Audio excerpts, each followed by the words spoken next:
Today இந்த பேப்பரை பார்ப்போம். 2024-25 O level final paper. Right, okay. ஒரு வீட்டின் சுவர்களில் தீந்தையை பூசுவதற்கு 6 மனிதர்கள் 8 நாட்கள் எடுப்பார் என மதிப்பிடப்பட்டுள்ளது. இப்போ 6 மனிதர்கள் 8 நாட்கள் எடுப்பாருன்றா அப்போ மொத்தம் மனித நாட்களை காணுவோம்.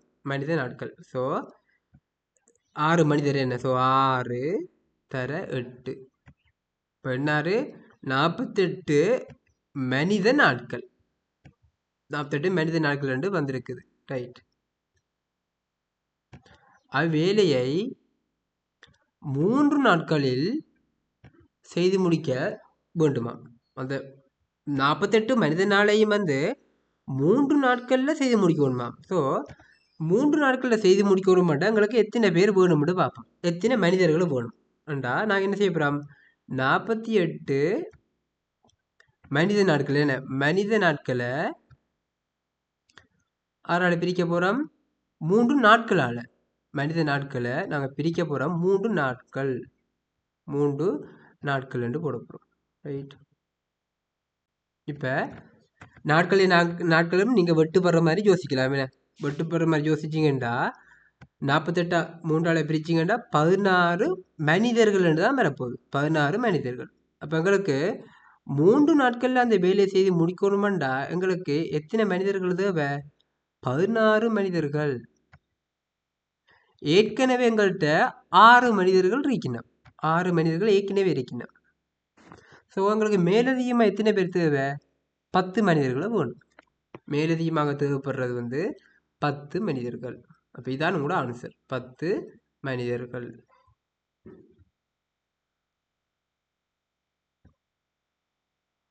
இந்த மனித நாட்கள் எல்லாம் கண்டுபிடிக்கிறதெல்லாம் நீங்கள் ஸ்டெப்பும்படி செய்து காட்டணும்.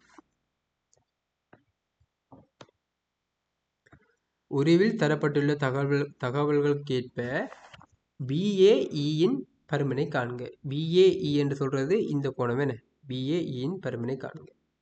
பாருங்கோ, ABயும் CDயும் சமாந்திரம் என்று சொல்லிக்கிறாங்க.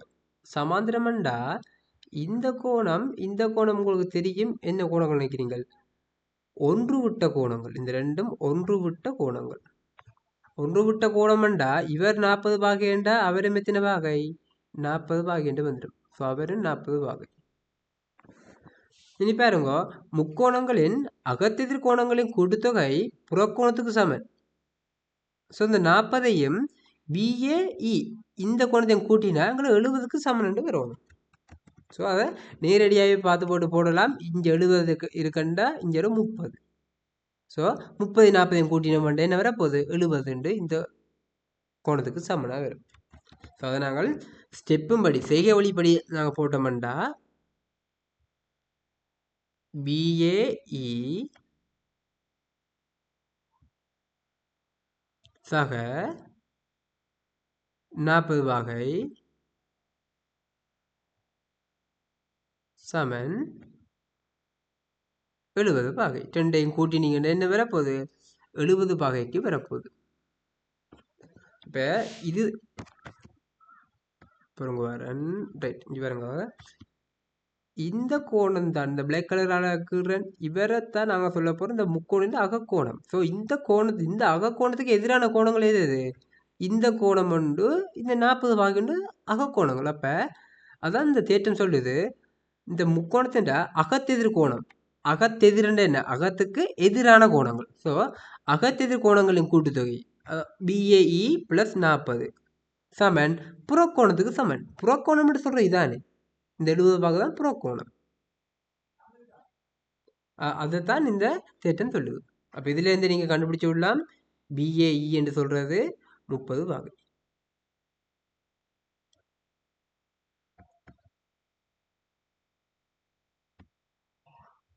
ரைட்.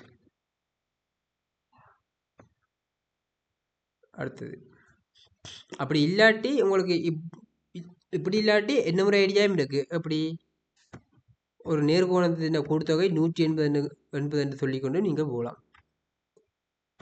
இது உங்களுக்கு தெரியும். இப்போ இவர் 70 இந்த ஒரு நேர்கோணத்தின கூடுதொகை 180 இது மிச்சம் எத்தனையா இருக்க போகுது 110. ஸோ இவர் 110 உங்களுக்கு தெரியும். அதே மாதிரி இவர் 40 இவரும் எத்தனை 40. ஸோ நீங்கள் இவரை வச்சுக்கொண்டும் நீங்கள் போகலாம் திருப்பி. அப்போ இந்த கோணத்தையும் இப்போ எக்ஸ்ன்னு வச்சுருந்தா இந்த எக்ஸையும் 40ஐயும் 110ஐயும் கூட்டினா எத்தனை வரப்போகுது 180 வரும். ஒரு முக்கோணையின் அகக்கோணங்களின் கூட்டுத்தொகை 180 வரும். ஸோ எக்ஸையும் 110ஐயும் நீங்கள் 40ஐயும் கூட்டினீங்கன்னா அது யாருக்கு சமன் 180க்கு சமன். இந்த மாதிரி நீங்கள் போகலாம். ஒன்று அகத்திரு கோணங்களின் கூட்டுத்தொகை புறக்கோணத்துக்கு சமன்னும் போகலாம். அப்படி இல்லாட்டி இந்த மாதிரி நீங்கள் போகலாம். 2 ஐடியா இருக்கு. ஏதோ ஒரு ஐடியாவை நீங்கள் பிடிச்சி கொண்டீங்கன்னா சரி. ஸோ எக்ஸ் வரப்போது 30 வகை எவ்வளோ எக்ஸ் யார் எடுத்து நீங்கள் BAE. ஸோ BAE 30 வகை.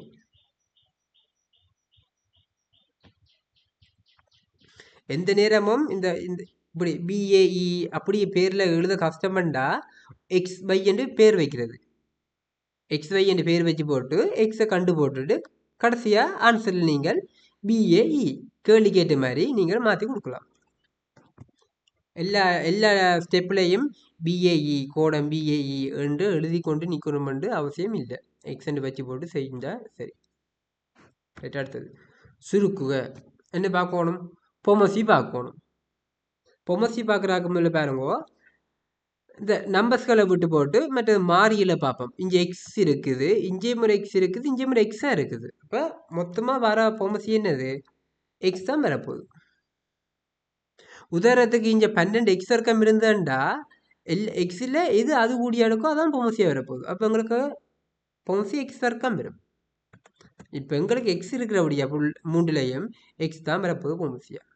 ரைட்.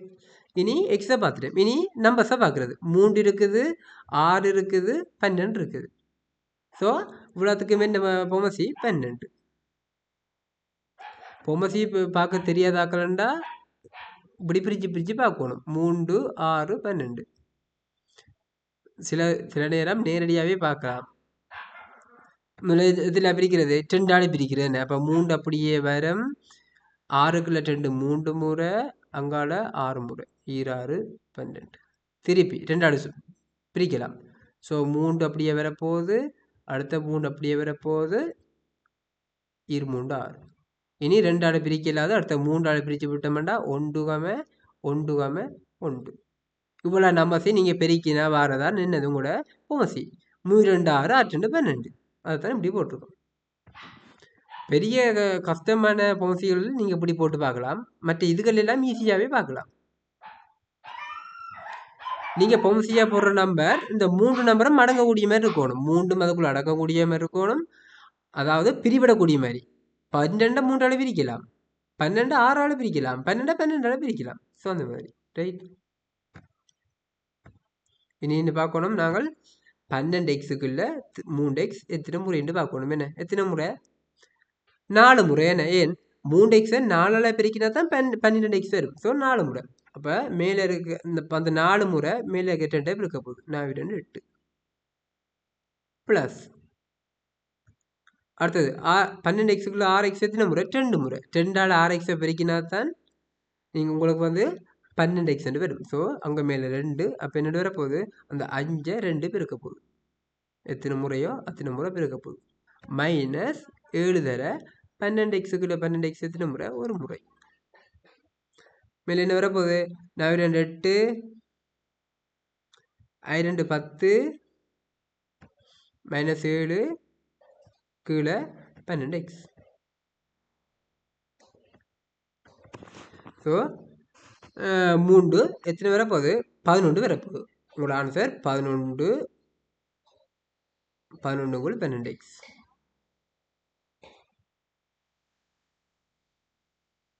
இது ஒரு ஐடியா. அப்படி இல்லாட்டி என்ன ஒரு ஐடியாவும் இருக்குது. அப்படி சொல்லுங்க பார்ப்போம். அதாவது ஒரே பொமசி ஒரே அடியை கொண்டு வர்றது. இப்போ கீழே பாருங்க 3x இருக்குது, 6xும் இருக்குது, அடுத்தது 12xும் இருக்குது. அப்போ என்ன செய்யறது இவ்வளோத்தையும் ஒரே அடிக்குள்ளே கொண்டு வருது. அப்போ நான் ஒரு இடைவெளி விட்டு எழுதுறேன். ஏன்னா பெருக்கிறத உங்களுக்கு காட்டணும், ரைட். 5 6x. அங்கே என்ன வரப்போகுது? -7 12x. பாருங்கோ, 3ஐயும் 6ஐயும் ஏதோ ஒரு நம்பர்ஸால பெருக்கிறதால 12x கொண்டு வரலாம். 12x என்ன செய்யலாம்? கொண்டு வரலாம். இப்போ நீங்கள் பழமையாக போன்ஸ் எடுக்கிற மாதிரி போன்ஸ் எடுக்கலாம். நான் சொல்கிற ஐடியா எப்போ பொருந்துமெண்டா, இதில் இருக்கிற பெரிய வரை அது கூடிய நம்பர்ஸை சின்ன நம்பர்ஸை எந்த நம்பர்ஸாலையும் பெருக்கினா அந்த பெரிய நம்பர்ஸ் வரணும். வரக்கூடிய மாதிரி இருந்தால் தான் இந்த ஐடியா செய்யலாம். அதாவது இப்போ பாருங்கோ, 3x இருக்குது, நான் மேலேங்களும் என்ன செய்கிறேன்? ஒரு 4ஆல் பெருக்கிறேன்னு. ஒரே நம்பர்ஸை மேலேங்களையும் பெருக்கலாம், அது பிள்ளை இல்லை. 4ஆல் பெருக்கிறேன். அதே மாதிரி 6x எத்தனால பெருக்கிறேன்? 2ஆல் பெருக்கிறேன். அப்போ தான் 12x வரும். இதில் ஒரு 2, மேலே ஒரு 2. இப்போ பாருங்க, எல்லாத்துக்கும் ஒரே பொம்சியும் வந்துருக்கு. நான் 2 8, 8ங்கள் 2 வர போகுது 12x.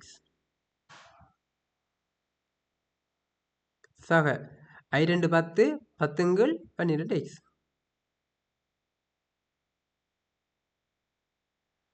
-7ங்கள் 12x. அப்போ 12x வரப்போகுது பொமசி. எல்லாம் ஒரே நம்பர், ஸோ பொமசி ஈஸி. என்ன செய்யணும்? ஒரே அடியண்டா மேலே அப்படியே கூட்டி விடுறதா மேலே. ஸோ 8ம் 10ம் 18, 18ல் அந்த 7 போனால் 11. ஸோ இந்த ஐடியா வந்து ஈஸி. ஆனால் கட்டாயம் உங்களுக்கு இந்த முதலாவது இப்போ மெதட் பன்னு வைக்கணும். இந்த மெதட் பன்னு சொல்கிறது தான் கட்டாயம் உங்களுக்கு தெரிஞ்சிருக்கும். ஏன்னா எல்லா கேள்விக்கும் இந்த மெதட் 2ல் என்ன செய்யலாது? செய்ய இயலாது. இந்த கேள்விக்கு சரியாங்களுக்கு வந்து ஓகே ஆயிட்டு. 4ஆலையும் 2ஆலையும் பெருக்கிறதாலேயே கீழே 12x உருவாக்கக்கூடிய மாதிரி இருந்தது. சில கேள்விகளுக்கு நீங்கள் என்ன செய்யலாது? உருவாக்கவே இயலாது. அப்போ அவருக்கு நீங்கள் என்ன செய்யணும்? வாங்க, பொம்சி உங்களுக்கு தெரிஞ்சிருக்கும். பொம்சி எடுக்கிறது.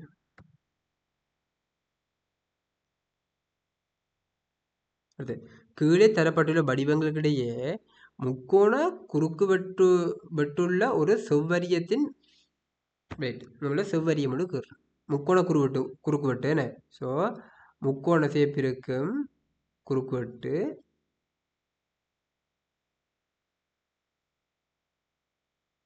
திருடியில் பார்த்தீங்கன்னா இந்த மாதிரி இருக்கும், இந்த மாதிரி இருக்க போகுது, ரைட். குறுக்கு வெட்டுள்ள ஒரு செவ்வரியத்தின் இதில் குறுக்கு வெட்டுன்னு சொல்கிறது இந்த இந்த முக்கோணம், இதை தான் குறுக்கு வெட்டுன்னு சொல்கிறது, குறுக்கு வெட்டு. அதே மாதிரி ஒரு உருளை என்று நீங்கள் எடுத்துக்கொண்டீங்கன்னா, இந்த உருளை பார்த்தீங்கன்னா இந்த உருளையில் குறுக்கு வெட்டுன்னு சொல்கிறது இந்த இந்த வட்டப்பரப்பு. இவரைத்தான் நாங்கள் என்ன சொல்லுவோம்? குறுக்கு வெட்டு பரப்புன்னு சொல்கிறது, ரைட். இப்போ செவ்வரியத்தின் ஒரு முகத்தின் வடிவமாக எது இருப்பதில்லை என தெரிந்தெடுத்து அதன் கீழ் ஒரு கோட்டினை பெறுக. யோசிச்சு பாருங்க, இது உண்மையாக ஒரு செவ்வகம். ஏன்னா இந்த முக்கோணத்தை தவிர்த்து இதெல்லாம் ஒரு செவ்வகம். இது ஒரு செவ்வகம். இல்லை கீரை தெரியுதோ தெரியல, ரைட். பார்ப்போம். வேறு கலரால் நான் கீறேன். பாருங்கோ, இதில் ஒரு செவ்வகம் இருக்கு, செவ்வகம். ஏன்னா இது ஒரு செவ்வகம். அடுத்தது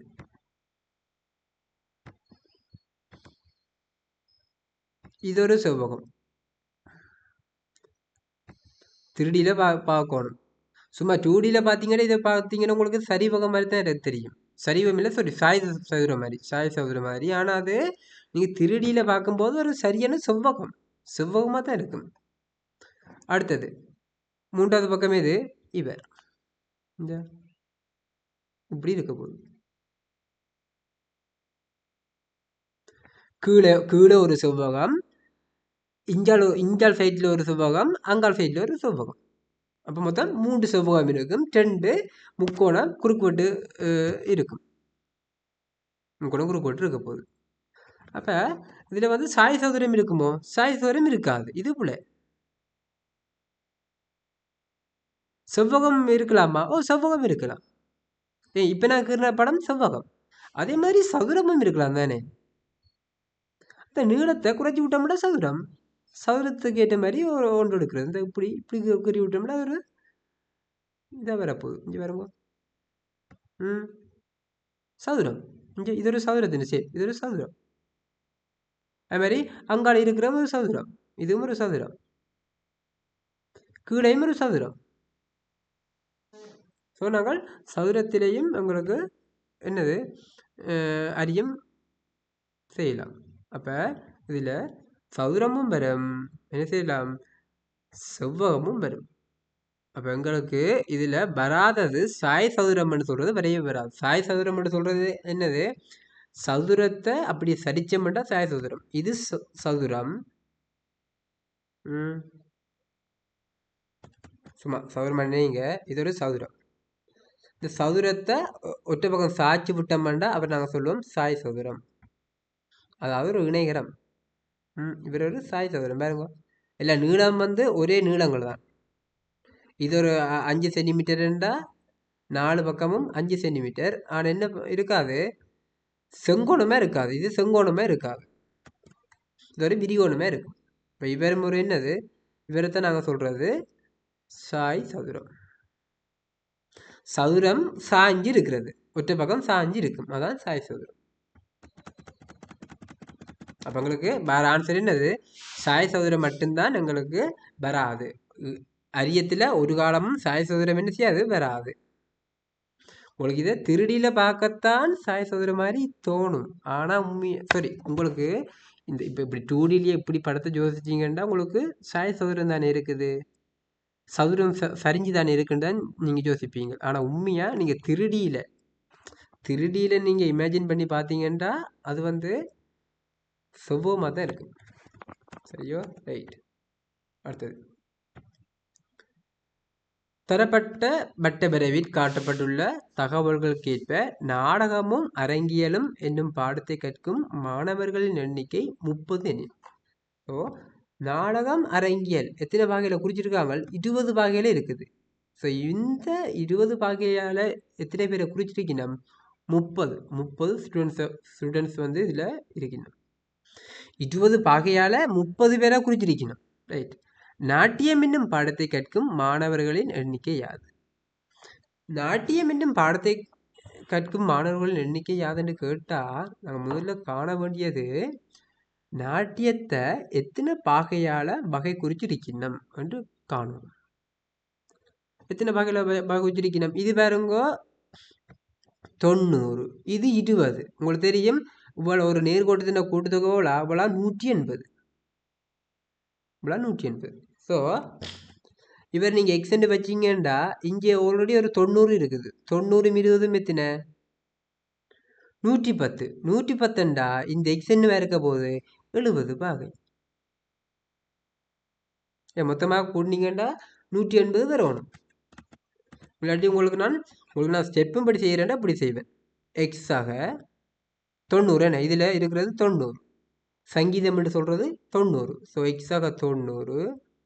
அடுத்தது நாடகமும் அரங்கியலும் என்று சொல்கிறது 20 வகை. ஸோ 20 மொத்தமாக கூட்டின எத்தனை வரும், 180 வரப்போகுது.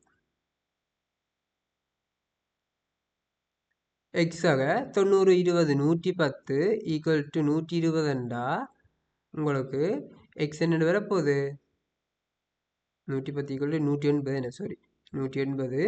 ஸோ எக்ஸ் என்ன வரப்போகுது உங்களுக்கு 70 பாகேண்டு வரப்போகுது.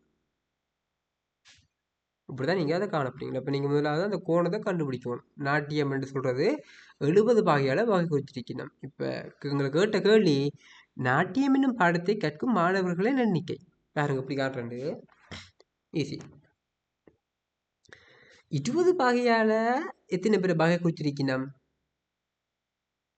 30 பேர். அப்போ நான் 30 பேரை பாருங்க, 30 பேரை 20 வீதத்தால் 20 வீதமில்ல பாகை 20 பாகையால் நீங்கள் பிரித்து விட்டீங்கன்னா உங்களுக்கு என்ன வரும், 30 பேரை 20 பாகையால் பிரிச்சிங்கன்னா ஒரு பாகைக்கு இத்தனை பேரை வகை குறிச்சிருக்கணும்னு வரும், ஒரு பாகைக்கு. ஸோ ஒரு பாகைக்கு எத்தனை பேரை வகை குறிச்சிருக்கணும்னு கண்டுபிடிச்சிங்கன்னா அதை மொத்தம் 70 பாகையால் நீங்கள் பெருக்கி விட்டீங்கன்னா உங்களுக்கு 70 பாகையால் எத்தனை பேரை வகை குறிச்சிருக்குன்னு வரும். சும்மா இது ஒரு மாம்பழ கணக்கு மாதிரி தான். இல்லாட்டி உங்களுக்கு இன்னும் கொஞ்சம் ஈஸியாக விளங்குற மட்டும் எப்படி சொல்கிறேனே இது பாருங்கோ 20 பாகை 20 பாகையால் எத்தனை பேரை பாகை குறிச்சிருக்கீங்கன்னா 30 பேர் 30 பேரை வகை குறிச்சிருக்கணும். அப்போ நான் காண போகிறேன் ஒரு வகையால் எத்தனை பேரை வகை குறிச்சிருக்கணும்னு காணணும் மட்டும் என்ன செய்யணும் ஒரு வகையண்டா அங்கே கொண்டு போய் 30 6ஆல் பிரிக்கணும் 20ஆல் பிரிக்கணும் 30 20ஆல் பிரித்து விட்டோம்டா இதுதான் என்னது ஒரு வகையால் வகை குறிச்சாக்கன்ற எண்ணிக்கை. ஸோ உங்களுக்கு நாட்டியம் என்று சொல்கிறது 70 வகையால் தான் வகை குறிச்சிருக்கணும். ஸோ உங்களுக்கு 70 பாகை தான் காணணும் 70 பாகையால் என்ன செய்ய போகிறோம் ஒரு வகைக்கு இத்தனை பேருண்டா 70 வகைன்னு என்ன செய்வோம் 70ஆல் பெருக்க போகிறோம். ஒரு வகைக்கு 30 20 பேருண்டா 70 வகைக்கு எத்தனை காணணும் என்ன காணுவோம் 30 20 70ஆல் பெருக்க போகிறோம். இது உண்மையாக ஒரு மாம்பழ கணக்கு தான் இது 70 வரப்போகுது. இனி பாருங்க சேவரி வெட்டி விடுங்க வெட்டி விட்டீங்கண்டா 2 30 சுருக்கலாம் 15 மேலே கொண்டு போட்டுட்டேன் 15 வரப்போகுது 15 7 7 5 35 7 7 எத்தனை வரப்போகுது 105 பேரைத்தான் வகை குறித்து இருக்கணும். நாட்டியத்தால் வகை குறிச்சாக்கின்ற எண்ணிக்கை 105 பேர். ஸோ அதைத்தான் நாங்கள் நேரடியாக எழுதினாங்கள். அப்படி 30 20 பாகையால் 30 20 பாகையால் பிரித்து விட்டோம்டா 30 20ஆல் பிரித்தோம்டா ஒரு பாகைக்கு எத்தனை பேர் வந்துட்டு ஸோ அதை 70ஆல் பெருக்கி விட்டோம்டா எங்களுக்கு நாட்டியம் பாடத்தை எத்தனை பேர் கற்கும் மாணவர்கள் எண்ணிக்கை வந்துடும். இதைத்தான் நாங்கள் நேரடியாக செஞ்சாங்க.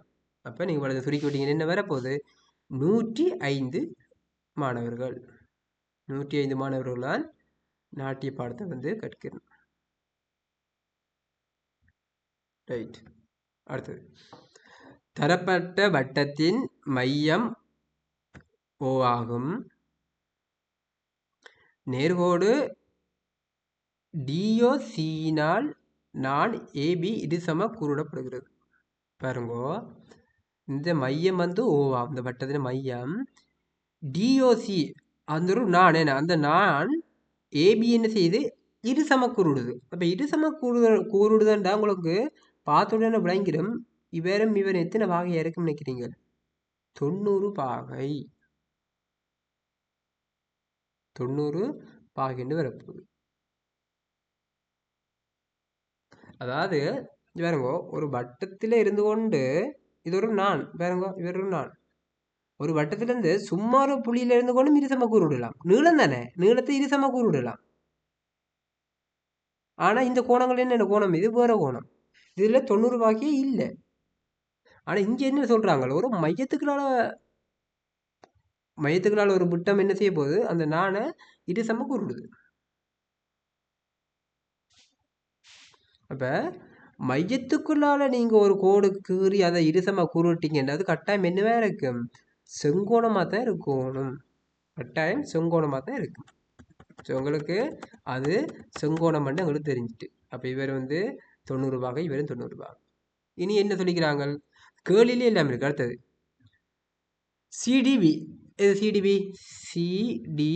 இந்த கோணம் தான் கேட்டது. இப்போ இந்த கோணத்தை நீங்கள் எக்ஸ்டெண்ட் வச்சு விடுங்க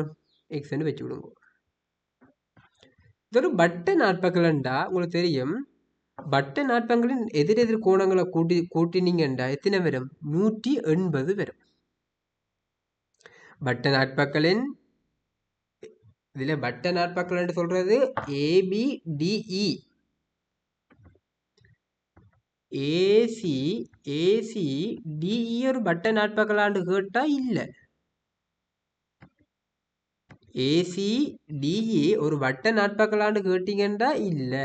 ஏன் இல்லை ACDE ஒரு வட்ட நாட்பக்கல இருக்கணுமெண்டா ACDE அந்த 4 புள்ளியும் வட்டத்தின் பரிதியில் முட்டி கொண்டு இருக்கணும் தொட்டு கொண்டு இருக்கணும். ஸோ உங்களுக்கு C என்று சொல்றது வட்டத்தின் பரிதிலையா தொழுது இல்லை. ஆகவே அது ஒரு வட்ட நாட்பக்கல் இல்லை. வட்ட நாட்பக்கலண்டா வட்டத்தின் பரிதியில் எல்லா பாயிண்ட்டும் என்ன செய்யணும் தொடரும். அப்போ எங்களுக்கு பட்டன் நாற்பக்கல் எங்களுக்கு இங்கே சொல்ல போகிற மாறேண்டா ஏபிடிஇயை சொல்லலாம். ஏபிடிஇயை நாங்கள் பட்டன் நாற்பக்கல் தாராளமாக சொல்லிக் கொள்ளலாம். ஸோ ஒரு பட்டன் நாற்பக்கலின் எதிரெதிர் கோணங்களை கூட்டினோம்டா அவர் மிகை நிரப்பி கோணமாக இருக்கும். மிகை நிரப்பி கோணம் என்று சொல்றது 180 பாகை. அதுபடி பாருங்கோ, எந்த கோணம், ஒரு கோணத்துக்கு பேர் வைக்கிறேன், சிபிடி. 120 பாகைக்கு எதிரான கோணம் எது? இதான் கோணம், இந்த கோணம் தானே அது, சிபிடி.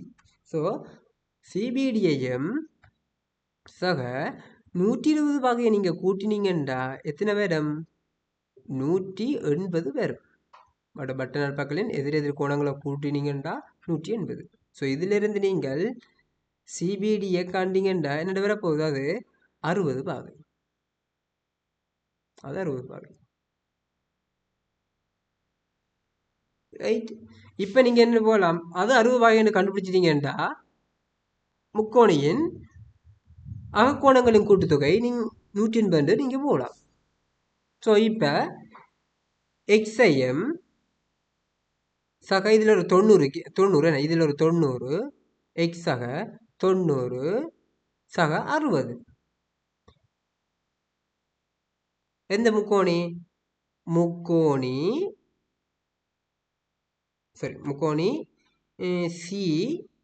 சிபிடி. அந்த முக்கோணியின் அகக்கோணங்களோட கூட்டுத்தொகை எத்தனை? 180. ஸோ எக்ஸ் சக 90 சக 60 சமம் 180. இதை வச்சு கொண்டு நீங்கள் காணலாம் எக்ஸ் ஈக்குவல் டு எத்தனை வரும்? 30 பாகைன்னு வரும். இப்போ இதுக்கும் ஒரு ஐடியா இருக்கு. என்ன ஒரு ஐடியாவும் இருக்கு, எப்படி சொல்லுங்க பார்ப்போம். ஒரு முக்கோணியின் அகத்தெதிர் கோணங்களின் கூட்டுத்தொகை புறக்கோணத்துக்கு சமன். எக்ஸையும் 60 வகையும் கூட்டினீங்கண்டா அது யாருக்கு சமனா இருக்குன்னு நினைக்கிறீங்க? இந்த 90க்கு சமனா இருக்கு. எது? இந்த 90. இந்த பெருசாக்குற இந்த 90க்கு சமனா இருக்கு. இந்த 2 பேரும் கூட்ட வர்றது இந்த 90க்கு சமனா இருக்கு. ஸோ நீங்கள் அதன்படியும் நீங்கள் எக்ஸை கண்டுபிடிக்கலாம். எக்ஸை கண்டுபிடிச்சிங்கன்னா அது எத்தனை வகை? 30 வகை. ஸோ உங்களுக்கு கேட்ட கேள்வி சிடிபியை தான் நாங்கள் எக்ஸ் வச்சு நாங்கள் சிடிபிக்கு தான் நாங்கள் எக்ஸ் ஒரு பேர் வச்சு நாங்கள். ஸோ சிடிபி ஈக்குவல் டு 30 வகை. 8. காரணிகளை காண்க. காரணிப்படுத்த போகிறோம். என்ன காரணி? ரைட். காரணிப்படுத்த போகிறோம். முதல்ல என்ன செய்யும்? 2 பொது எடுப்போம். 2 பொது எடுத்தோம்டா இஞ்சால் ஒரு எக்ஸ் இருக்கும், மைனஸ் எத்தனை மிஞ்சம்? 9. நீ 2 இவரை எழுதி கொள்ளலாம். எக்ஸ் இருக்கும் மைனஸ் 3 வர்க்கம் கொண்டு எழுதி கொள்ளலாம். ஸோ உங்களுக்கு தெரிஞ்சிருக்கும், படிச்சிருப்பீங்கள், எக்ஸ் வர்க்கம் மைனஸ் ஏ வர்க்கம் கொண்டு இருந்ததுண்டா ஒருக்கா எக்ஸோட ஏயை ஒருக்கா கூட்டி எழுதுவீங்கள், பிறகு எக்ஸோட ஏயை ஒருக்கா கழிச்சு எழுதுவீங்கள். எக்ஸ் பிளஸ் ஏ அங்கே என்ன வரும்? எக்ஸ் மைனஸ் ஏ என்று வரும்.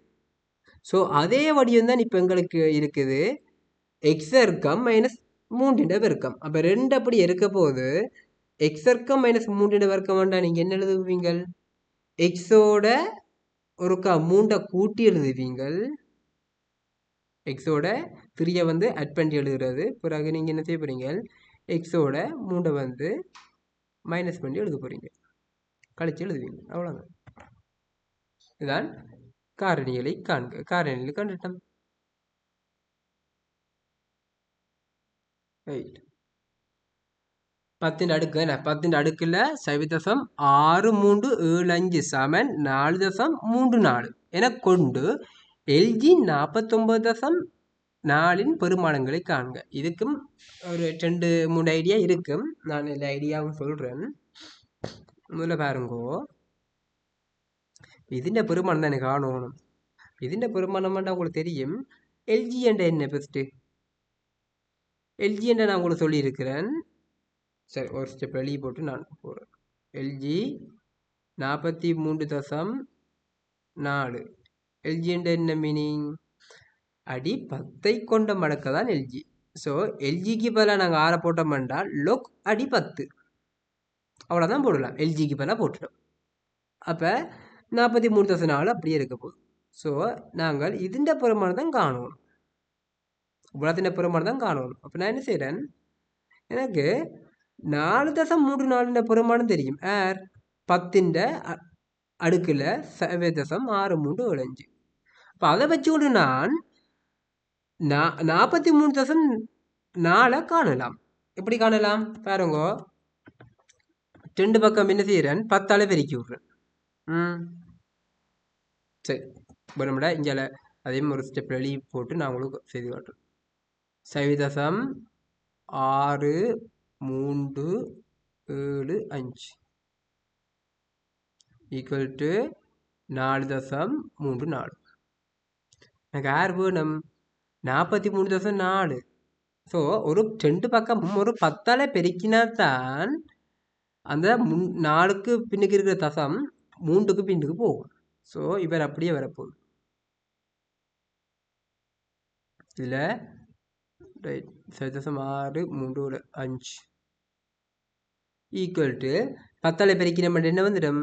43.4 வந்துட்டு. இனி பாருங்க, இது ஒரு இந்த 10 சொல்றது 10னுடைய ஓராம் அடுக்கு. என்ன 10னுடைய ஓராம் அடுக்க 10 சொல்லுவோம். இதோட சுட்டி விதிக்குள்ள போகலாம். சுட்டியலுக்குள்ள ஒரே அடி இருக்குது பாருங்க, 10 ஒரே அடி இருந்ததுண்டா அடுக்கள் என்ன செய்யும்? பெருக்கிற நேரம் கூட்டுப்படும். ஸோ 1ஓட 0.6375 கூட்டுப்படும். கூட்டுப்பட்டா என்னென்ன வரும்? 1.6375 தான் வரும். பிறகு 1 கொண்டு போய் இந்த 5ஓட கூட்டி விடக்கூடாது. அதுபோல 1ஓட 0.6375 கூட்டுப்பட்டா 1.6375. ஸோ இப்போ நாங்கள் 43.4 பெருமானத்தை கண்டுபிடிச்சிட்டோம்.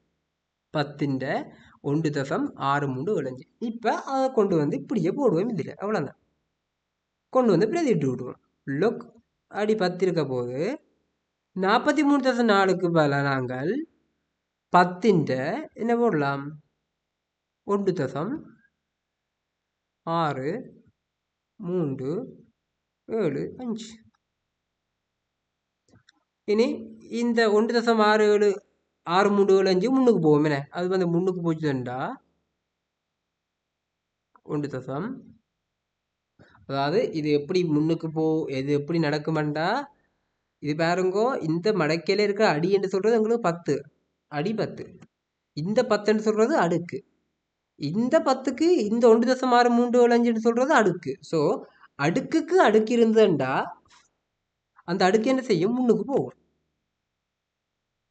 ஒரு அடுக்குக்கு இந்த 10 ஒரு காலம் முன்னுக்கு போகாது. இந்த அந்த ஒரே ஒரு அடுக்கு இருக்கு. அந்த அடுக்குக்கும் என்ன ஒரு அடுக்கு இருக்குண்டா அந்த மேலே இருக்கிற அடுக்கு என்ன செய்யும்? முன்னுக்கு போகும். அப்போ இதுலபடி 1.6375 முன்னுக்கு போகுது. முன்னுக்கு போச்சுதுண்டா அங்கே என்ன மிஞ்ச போகுது? லொக் 10னுடைய 10. லொக் 10னுடைய 10 1. ஸோ அவ்வளோ 1 வந்ததுண்டா 1.6375 தர 1 உங்களோட ஆன்சர் 1.6375.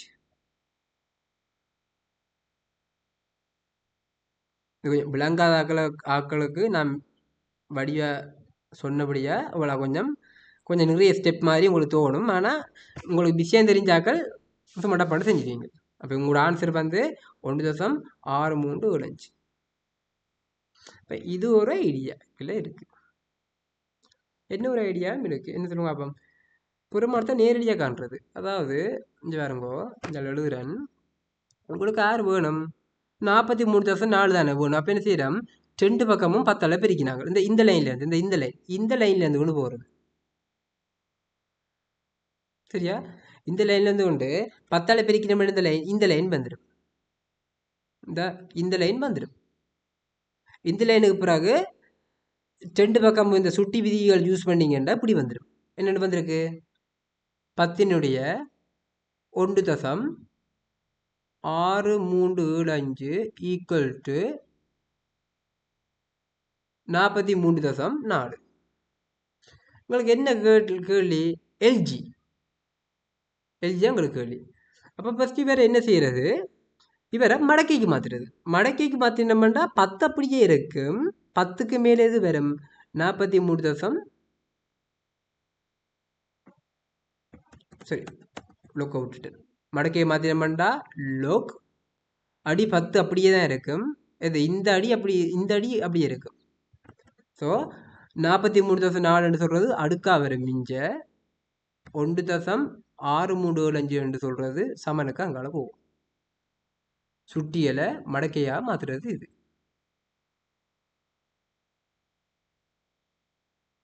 இனி பாருங்க, லுக் 10 இவ்வளோத்துக்கு மேலே யாரை போடலாம்? எல்ஜி. ஸோ அவ்வளோத்துக்கு மேலே நீங்கள் எல்ஜி போட்டு விட்டீங்கன்னா எல்ஜி 43.4 அப்படியே இருக்க போகுது. ஏதோ உண்டு, நீங்கள் சுட்டியை கண்டு போட்டு நீங்கள் மடக்கைக்கு மாற்றி போட்டும் கொடுக்கலாம். அப்படி இல்லாட்டி 43.4 பெருமானத்தை கண்டு போட்டு நாங்கள் முதல் செஞ்ச மாதிரி கொண்டு போய் பிரதிட்டு செய்யறனாலும் செய்யலாம். பாருங்க, இந்த 2 ஐடியாவும் இருக்குது.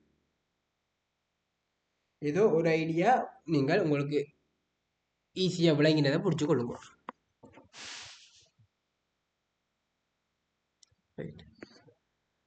தரப்பட்டுள்ள இந்த இப்படியான கேள்வி இப்படிதான் பெறும். எப்படி சொல்லுங்க அப்போ? 10ஆல் பெருக்கிறது, இல்லாட்டி ஒரு நம்பர்ஸை கூட்டுறது, இல்லாட்டி கழிக்கிறது, அப்படிதான் வரும். தரப்பட்டுள்ள உருவில் ஏபி ஒரு நிலைக்குத்தான மரமாக இருக்கும். அதேவேளை ஏபி என்று சொல்றது ஒரு மரம். அதேவேளை புள்ளி பியில் ஒரு குருவி இருக்கின்றது. பியில ஒரு பறவை ஒன்று இருக்குது. புள்ளி சியில் ஒரு பிள்ளை இருக்கின்றது. புள்ளி சியில ஒரு பிள்ளை இருக்குது. மேலும் ஏசி கிடையானது. ஓகே, படத்தின்படி பார்க்கவே தெரியுது ஏசி கிடையாது. அது மாதிரி ஏபி நிலைக்குத்தண்டு தெரியுது. ஆல்ரெடி சொல்லிக்கிறாங்களே, ஏபி ஒரு நிலைக்குத்தான மரம். ஓகே, பிள்ளை குருவியை ஏப்பாக ஏற்ற கோணத்திலும், உங்களுக்கு ஏற்ற கோணம் இறக்க கோணம் ஆல்ரெடி சொல்லியிருக்கிறேன். என் போன வீடியோஸில் போன பாசிட்டிவ் செய்யும்போது சொல்லியிருந்தான். ஏற்ற கோணம் என்று சொல்கிறது, இப்போ இதில் ஒரு மனிதன் நிற்கிறாருண்டா அவற்றை ஏற்ற கோணம் என்று சொல்கிறது அவற்றை கண்மட்டத்திலிருந்து, அவற்றை அந்த லெவல் அந்த கண்மட்டத்திலிருந்து கொண்டு மேலே குறிக்கிற கோணம் தான் ஏற்ற கோணம் என்று சொல்லுவோம். அப்போ இவர் இந்த டீட்டா குறித்தவொடனே இவர் ஏற்ற கோணம். அதே மாதிரி இறக்க கோணம் என்று சொல்கிறது கண்மட்டம் என்ன? இப்போ கண்மட்டம் சொல்ற இந்த கிடையில இருந்து கொண்டு எவ்வளோ கோணம் இறங்கி இருக்குது, இதுதான் இறக்க கோணம் என்று சொல்றது. ஏற்ற கோணம் என்று சொல்றது கண்மட்டத்திலிருந்து நாங்கள் மேலே பார்க்குற கோணம். இறக்க கோணம் என்று சொல்றது எங்களோட கண்மட்டத்திலிருந்து கொண்டு கீழே பார்க்குற கோணம். அதுதான் ஏற்ற கோணம், இறக்க கோணம். அப்போ என்ன சொல்றாங்க? பிள்ளை எங்க சீல நிற்கிற பிள்ளை குருவியை ஏபாகை ஏற்ற கோணத்திலும், ஏற்ற கோணம் சொல்றது இஞ்சி வாங்க. இதுல புள்ளனுண்டா இது கிடையா, இது கிடையண்டா கிடையில இருந்து கொண்டு எவ்வளோ, இந்த கிடையில இருந்து கொண்டு மேலே பார்க்குற கோணம் தான் நான் சொன்னான் ஏற்ற கோணம்னு சொன்னான். ஸோ அப்போ இவர் தான் எத்தனை பாகை? 30. ஏ பாகை. அப்போ இவர் தான் உங்களுக்கு வரப்போகிறது ஏ பாகை என்று வரப்போகுது. இவர் ஏ. அதே மாதிரி கோணத்திலும் குருவி பியில நிற்கிற குருவி பிள்ளையை சியில நிற்கிற பிள்ளையை பி பாகை இறக்க கோணத்திலும் பார்த்தார். இப்போ குருவி என்ன செய்யும்? கண்மட்டத்தில் இருந்து கொண்டு இந்த கோணம் தான் என்னது? கீழே பார்க்குற கோணம். இவர் தான் பி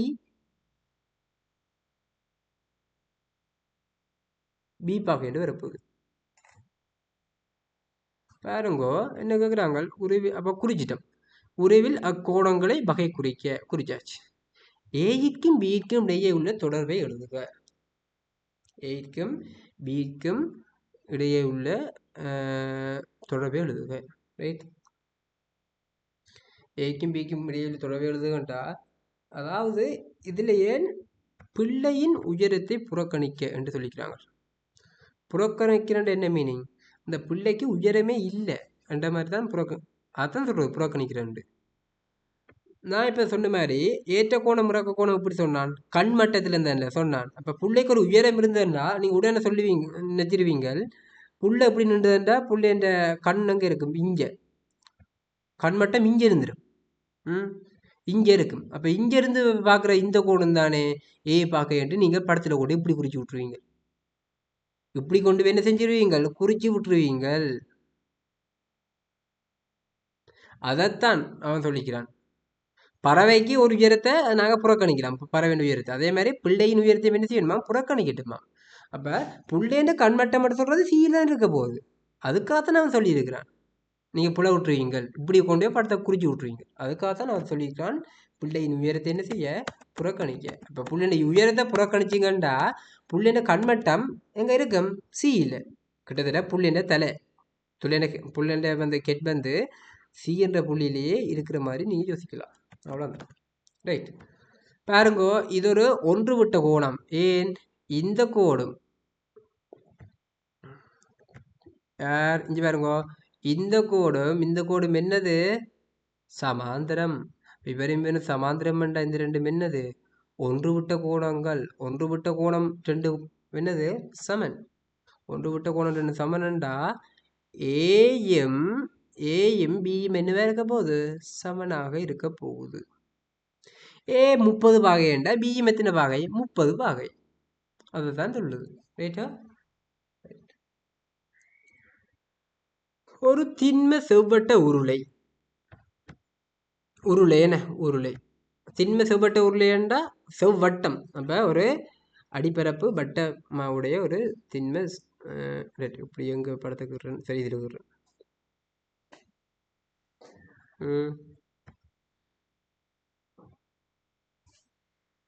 உருளை என்ன? திண்ம செவ்வட்ட உருளை. அதன் அடியின் அறை சரி செவ்வட்ட உருளையின் உயரம் அதன் அடியின் அறையின் 3 மடங்கு. ஸோ அடின்ற அறையை நாங்கள் 6 வச்சோம்டா உயரம் என்ன இருக்க போகுது? 3 மடங்குண்டா 3R. ரைட். உருளையின் வளைபரப்பில் முற்றாக தீந்தையை பூசுவதற்கு தேவையான உருளைன்ற வளைபரப்புன்னு சொல்றது இந்த வட்டப்பரப்பை விட்டு இந்த சுற்றி இருக்கிற பரப்புல தான் வளைபரப்புன்னு சொல்றது என்ன. ஸோ இதை நீங்கள் நீட்டி பார்த்தீங்கன்னா உங்களுக்கு செவ்வகமாக வரும். இதோட வெட்டி போட்டு நீட்டினீங்கன்னா ஒரு செவ்வகமாக வந்து நிற்கும். செவ்வகம் நிற்கும்.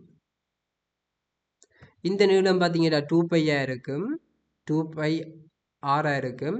இவர் வந்து 3R இருக்கும். 3R இருக்க போகுது. ரைட். பார்த்தான் சொல்கிறாங்க அந்த உருளைன்ற வளை மேற்பரப்பில் தீந்தியை பூசுவதற்கு ரைட். உருளையின் வளைபரப்பில் முற்றாக தீந்தியை பூசுவதற்கு தேவையான தீந்தையின் அளவு அதன் அடியில் மாத்திரம் தீந்தியை பூசுவதற்கு. அடி என்று சொல்றது ஒரு வட்டப்பரப்பை தான் சொல்றான். அடி இது நுனி. மேலே இருக்கிற வட்ட பரப்பை சொல்றது நுனி. அதில் அடி என்று சொல்றது ஒரே அடி தான் இருக்கு முப்பையும். அப்போ அந்த அடியைத்தான் சொல்றாங்க. சரியா? இப்படி ஒரு உருளையை வச்சு விட்டோம்னா அடி எங்க? கீழே இருக்கிற வட்ட பரப்பு தான் அடி. மேலே இருக்கிற வட்ட பரப்பு வந்து நுனி என்று சொல்லலாம். ரைட். அப்போ அடி எங்க இருக்கு? ரைட். அதன் அடியில் மாத்திரம் தீந்தையை பூசுவதற்கு தேவையான தீந்தையின் அளவின் எத்தனை மடங்கு? அப்போ என்ன கேட்குறாங்கண்டா அடி அந்த வட்ட பரப்புக்கு வந்து எவ்வளோ தீந்தை அந்த பெயிண்ட் என்ன. அப்போ எவ்வளோ பெயிண்ட் எங்களுக்கு தேவைப்படுதோ அதே மாதிரி எத்தனை மடங்கு பெயிண்ட் வந்து அந்த உருளைன வளைபரப்புக்கு பூச எங்களுக்கு தேவைப்படுது. எத்தனை பரப்பளவு எத்தனை மடங்கு வந்து உருளைன வளைபரப்பிற்கு பூச தேவைப்படுதுன்னு கேட்குறாங்க. அப்போ என்ன செய்யணும்? நாங்கள் உருளைன்ற வளைபரப்பை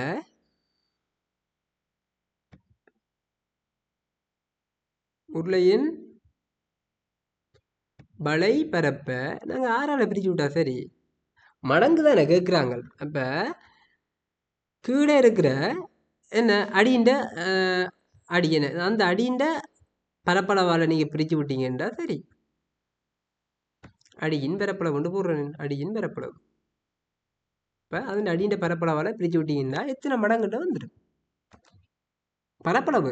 உங்களுக்கு இந்த வலை பரப்பளவு ஒரு பரப்பளவுக்கு தானே பெயிண்ட் அடிக்க போகிறோம்.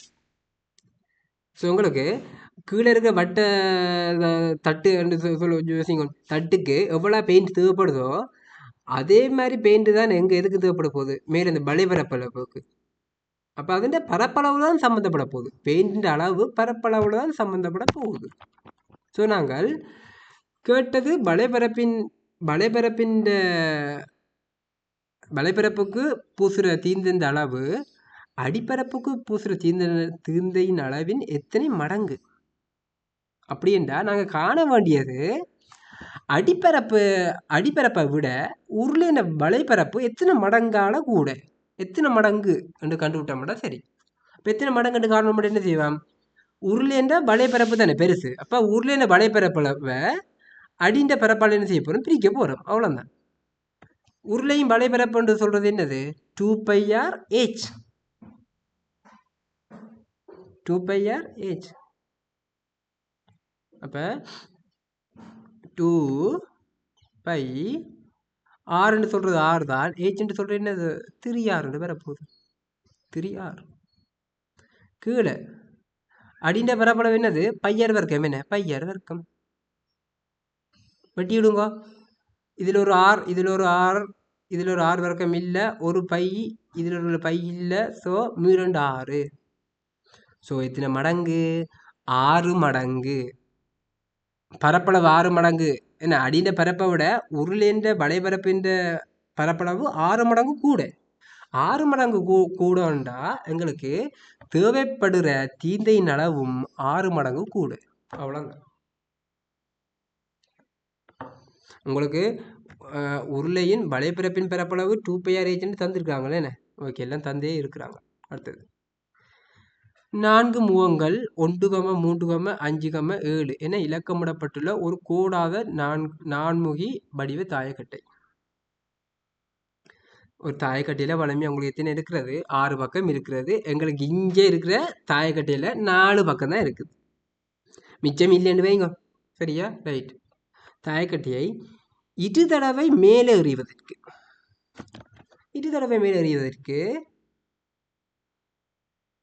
முதல்ல நான் நெய்யறிய குறித்து கொள்கிறேன். என்னென்ன நம்பர்ஸ் இருக்குது தாயக்கட்டையில்? 1 இருக்குது, 1, அடுத்தது 3 இருக்குது, அடுத்தது ஒரு 5 இருக்குது, அடுத்தது 7 இருக்குது. இவர் என்னது? இவர் வந்து முதலாம் தடவை.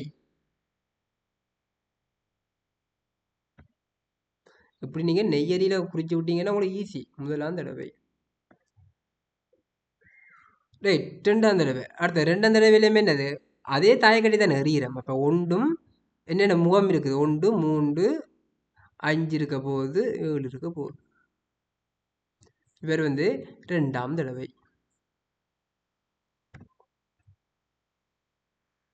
என்ன கேட்குறாங்க? இரு தடவை மேல் நோக்கி எறியும் போது கீழ் நோக்கி இருக்கும் முகம்னு சொல்கிறது அடி. நிலத்தில் அடி இப்படி இருக்குதுன்னு, இப்படி இருந்தேன்டா இந்த கீழ் நோக்கி ஒரு நம்பர்ஸ் இருக்கும். என்ன ஒரு இலக்கம் ஒன்று இருக்கும். கீழ்நோக்கி முகத்தின் இரு இலக்கங்களினதும் கூட்டுத்தொகை. சார் ஒரு தடவை எறிய நேரம் ஒரு இலக்கம் இருக்கும் அடியில். 2ஆம் நேரம் எறிகிற நேரம் ஒரு இலக்கம் இருக்கும் அடியில். அந்த 2 இலக்கங்களின் கூட்டுத்தொகை 10ஆக கிடைப்பதற்கான நிகழ்தகவு. ஸோ 2 தடவை எறியும் போதும் அடியில் இருக்கிற நம்பரை கூட்டி பார்த்த வேண்டாம், அது மொத்தமாக 10 வரணும். யோசிச்சு பாருங்க. 10 எப்போ வரும்? முதலாம் தடவை 1 வரும்போது இதுக்குள்ள ஒன்றையும் கூடனா வராது. குறிக்கிறேன். ஃபர்ஸ்ட்டு மொத்தம் என்ன நிகழ்தகவு? முதலாம் தடவை 1 கீழே இருந்ததுண்டா 2ஆம் தடவையும் என்ன இருக்கலாம்? 1 இருக்கலாம். முதலாம் தடவை எறியும் போது 1 இருந்து 2ஆம் தடவை என்ன இருக்கலாம்? 3 இருக்கலாம். முதலாம் தடவை எறியும் போது அடியில் 1 இருந்து 2ஆம் தடவை எறியும் போது 5 இருக்கலாம். அப்போ அதே மாதிரி மாறி மாறி எல்லாம் வரப்போகுது. என்ன மாறி மாறி வரப்போகுது. ஸோ அப்படி பார்த்தீங்கன்னா மொத்தம் எத்தனை நிகழ்தகவு இருக்க போகுது? 16 இருக்க போகுது. நாங்கள் 16 என்ன 4 லைன். நாங்கள் சரி கீழே போயிட்டேன். ரைட். இதில் 1, இவர் 1, அடுத்தது இது 1, இது ரைட். அப்போ உங்களுக்கு இல்லை பார்த்தீங்கன்னா 4 தர ஒரு லைனில் 4 படி மொத்தம் 16 இருக்குது. ஸோ மொத்த நிகழ்தகவு எங்களுக்கு 16. ரைட். இப்போ மொத்த நிகழ்தகவின் மேல் எங்களுக்கு என்ன வேணுமோ அந்த நிகழ்தகவை போட்டு விட்டோம்னா எங்களுக்கு மொத்த 10 கிடைப்பக்கான நிகழ்தகவு வந்துடும். இனி பாருங்க, ஒன்றை முதலாம் தடவை முதலாம் தடவையில் பாருங்க, இந்த லைனில் பார்த்தீங்கன்னா முதலாம் தடவையில் 1 தான் விழுது. அடியில் இருக்கிற நம்பர் 1 3 5 7 இருக்குது. இதில் எந்த நம்பர்ஸை கூட்டினாலும் 10 வருமா? மொத்தமாக வரையே வராது. ஒன்றையும் கூட்டமாட்டா இதில் 2 தான் வரும். ஒன்றையும் கூட்டமாட்டா இதில் வர்றது 4. 1 5 மாட்டா இதில் வர்றது 6. அடுத்தது 8 தான் வரும். அப்போ நாங்கள் 2 தடவையும் எறியும் போது 10 வரணும் மட்டும் எங்கெங்கே வரலாம்? 3லையும் 3லையும் வரலாம். இங்கே பாருங்க, இது வரலாம். ஏன் இந்த நிகழ்தகவு சொல்கிறது, முதலாம் தடவை எறியும் போது 3 விழுந்தது, 2ஆம் தடவை எறியும் போது 7 விழுந்தது. 3 7 தான் இது. ஸோ 3 கூட நேற்றுனா 10. அப்போ இவர் வரலாம். அடுத்தது 5க்கு 5 வரலாம். 5 5 கூடனா 10. 7 3 வரலாம். 7 3 கூடனா 10. ஸோ மொத்தம் 10 கிடைப்பதற்கான நிகழ்தகவு உங்களுக்கு 3 தான் இருக்குது. ஸோ உங்களுக்கு மொத்த ஆன்சர் 16 மேல் 3. 16 மேல் 3. உருவில் தரப்பட்டுள்ள தகவல்களுக்கு ஏற்ப எக்ஸின் பெருமானத்தை காண்க. இங்கு ஏபிசி ஒரு நேர்கோடு. பாருங்க, இதில் முக்கியமான நிறைய விஷயங்கள் இருக்குது. இதில் ஒரு கோடு, இதில் ஒரு கோடுண்டா உங்களுக்கு தெரியும். இது ஒரு இருசமபக்க முக்கோணி. இருசமபக்க முக்கோணிண்டா இவர் 40 பாகைண்டா இவர் எத்தனை பாகையாக இருப்பார்? 40 பாகை. இவர் 40 பாகை. அப்போ இவரெல்லாம் ஒரு கோடு, இவர் ஒரு கோடு, இவர் ஒரு கோடு. நீ பாருங்க, இந்த பெரிய முக்கோணி ஏடிசியில் பாருங்க, இதில் டபுள் கோடு இருக்குது. இதில் ஒரு டபுள் கோடு, இங்கே ஒரு டபுள் கோடு. அப்போ எங்களுக்கு இந்த பக்கமும் இந்த பக்கமே என்ன சமன்? இந்த பக்கம் சமனண்டா இந்த கோணம் 40ம் இந்த கோணம் 40ம் என்ன சமன்? இந்த கோணம் 40ம் இந்த கோணம் 40ம் வந்து எங்களுக்கு சமன். ரைட். இவர் 40ண்டா உங்களுக்கு தெரியும். இவர் எத்தனை இருப்பார்? 100 வகையாக இருக்கும். 100 வகையாக இருக்கும். இந்த முக்கோணங்கட அகோணங்கட கூட்டுறது 180. 40 40 கூட்டின மட்டும் இதில் எத்தனை வந்துட்டு? 80 வந்துட்டு. 80ண்டா மிச்சம் 100 கூட்டினா தான் 180. ஸோ அப்போ இந்த கோணம் 100. இப்போ பாருங்க, முக்கோணங்களின் அகத்தெதிர் கோணங்களின் கூட்டுத்தொகை புற கோணத்துக்கு சமன் நீங்கள் போடலாம். எக்ஸையும் 40ஐயும் கூட்டினீங்கண்டா எத்தனை வரும்? 100 வரணும். இந்த 100க்கு சமனாக வரணும். எக்ஸையும் 40ஐயும் கூட்டினீங்கண்டா உங்களுக்கு வர வேண்டியது 100. ஸோ இதிலிருந்து கொண்டு உங்களுக்கு எக்ஸை நீங்கள் கண்டுபிடிச்சிங்கண்டா எக்ஸ் என்ன வரப்போகுது? 60 பாகை.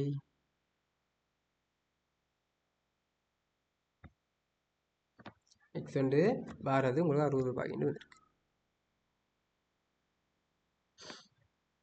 ஓகேவா? எக்ஸ் சொல்கிறது 60 பாகை.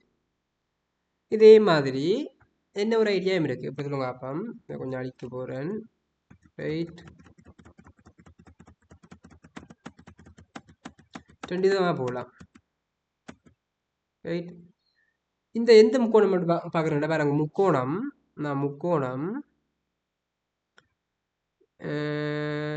சரி முதலில் எழுதுறேன். முக்கோணம் ஏபிடியிலேன்னு முக்கோணம் சரி ஏபிடியில் பிடிசின்னு வைக்கிறேன் பேர். முக்கோணம் பிடிசியில் இவர் எத்தனை பாகை கண்டாங்க? 100 பாகை. இவர் வந்து 100 பாகை. ஸோ உங்களுக்கு எக்ஸையும் 40ஐயும் கூட்டி நம்ம எத்தனை வர போகுது? 100 வந்தது. எக்ஸை 40 100. இதில் இருந்து கொண்டு எக்ஸ் நாங்கள் கண்டுபிடிச்சி நாங்கள் 60 பாகை. இது ஒரு ஐடியா. என்ன ஒரு ஐடியாவும் இருக்கு. அப்படி பார்ப்போம். முக்கோணம் ஏடிசியில் பார்ப்போம். பெரிய முக்கோணத்தில் பார்ப்போம். முக்கோணம் ஏடிசியில் நான் என்ன போட போகிறோம்டா முக்கோணங்களின் அகக்கோணங்களின் கூட்டுத்தொகை 180 என்று நான் போடுறேன். இப்போ அகக்கோணங்களின் கூட்டுத்தொகை என்று பார்த்தீங்கன்னா இந்த முக்கோணத்தில் இருக்க இந்த முக்கோணமா பெரிய முக்கோணம் என்னென்ன கோணம் இருக்க போகுது? 40, இதில் ஒரு 40, இதில் ஒரு 40, மற்ற எந்த கோணம்? இந்த கோணம். இவ்வளோ கோணமும். ஸோ ஒரு 40 சக அடுத்த கோணம் 40 சக அந்த கோணம் சொல்கிறது 40ஓட எக்ஸை கூட்டணும். ஏன் இந்த துண்டு வந்து 40, இந்த துண்டு வந்து எக்ஸ்ண்டா மொத்தமே தின 40 சக எக்ஸ், 40 சக எக்ஸ். ஸோ இவ்வளோத்தையும் கூட்டினா உங்களுக்கு எத்தனை வர போகுது? 180. முக்கோணியின் அகக்கோணங்களின் கூட்டுத்தொகை 180. இதை வச்சுட்டு நீங்கள் போகலாம். 40 40 40 மொத்தமே எத்தனை? 4 3 12 120 சக எக்ஸ். 2 3 ஐடியா இருக்குது. நீங்கள் இதை ஏதோ ஒரு ஐடியாவை நீங்கள் பார்த்து வைங்க. எக்ஸ் ரெண்டு வர போகுது 120. அங்கே கொண்டு கழிச்சு விட்டோம்டா 60 பாகை.